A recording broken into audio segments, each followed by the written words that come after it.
This is a part of the podcast where I call it the rapid fire questions. I love it. So I have prepared like 10 questions for you.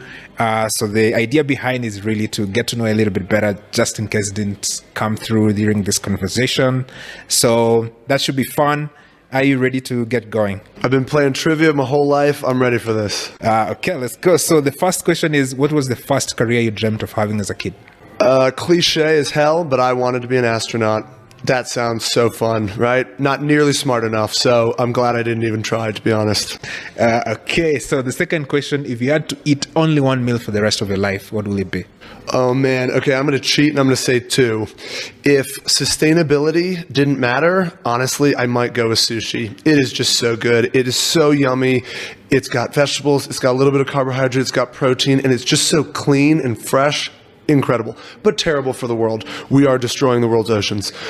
So then if sustainability mattered, I will say the regular, like, basic street food in Nicaragua, rice, beans, a little bit of salad, delicious. I ate it 2-3 meals a day. I was there for a year and a half. The day I left, I almost cried because I knew I was gonna miss that the day I left. Yeah. Have you tried any Kenyan street food? Oh, of course. Yeah. I mean, I have a kabanda on the way to work. I have a kabanda on the way back. I love samaki, naangali, naamboga. I love dengu, githeri.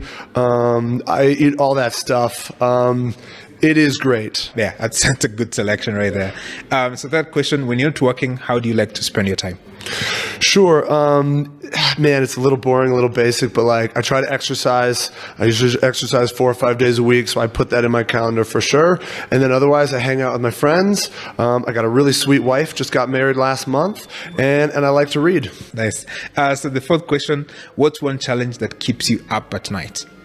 Stable foods. I just want to look, there's so many great things that we're doing, but also there's so much sort of ecosystem that needs to be built, right? Like I said, we thought we would just do irrigation. Now we got to do sales. We also got to do credit. We also got to do ag knowledge.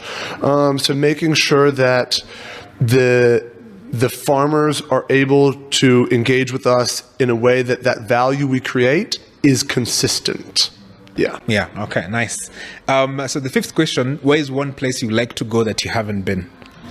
There's many, but top of mind, I'm going to go with Mozambique. I really like to surf, and the food looks awesome. Yeah. Okay. Sixth: what's your favorite book? Brian, I don't love favorites, so I'm going to answer it a different way. I'm reading a good book right now that I just picked up at Half Price Books in Lavington. It's a couple years old, so the date is maybe a little bit out of date.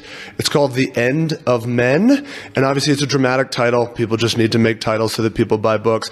But it's about how, primarily in Europe and the United States for the last 30 or 40 years, men have not been performing relatively as well as women have in academic settings and professional settings, and so then the sort of societal frustrations that come from that that we have not been managing very well. In fact, I think it's one of the primary reasons why Donald Trump is president, because we got a lot of angry, formerly middle-class men that are looking for a savior. Seventh question: if you could grab coffee with any 3 people, dead or alive, who would they be? Oh man, I don't have a very good answer for this.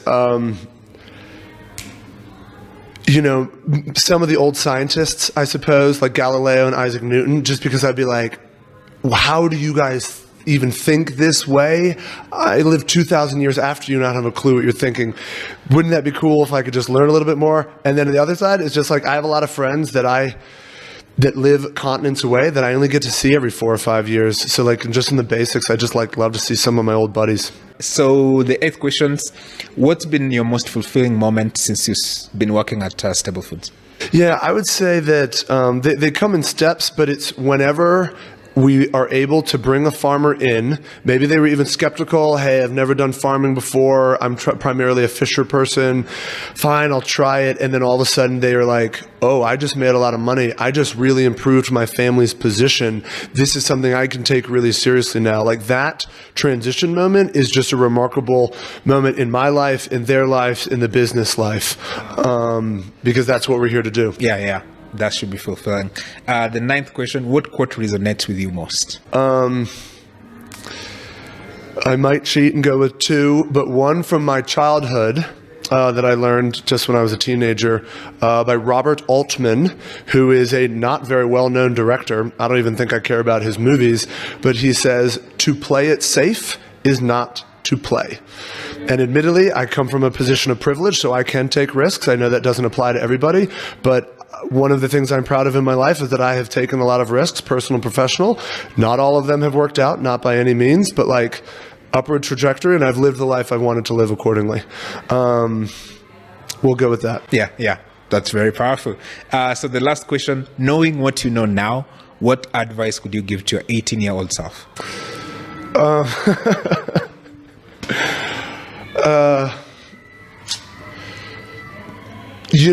The first thought was try to specialize a little bit more. I've had a career that has spanned at least 7 different industries, and that has been incredibly fulfilling. Diversity of experience has been fantastic, but also if you have a different industry every 3 years, you don't become that specialist, right? That said, my career has gotten me to an absolutely incredible place. I'm doing exactly what I want to be doing, not by accident, but I wonder if I had specialized, would I have ended up in such a beautiful place? And I kind of doubt it, frankly.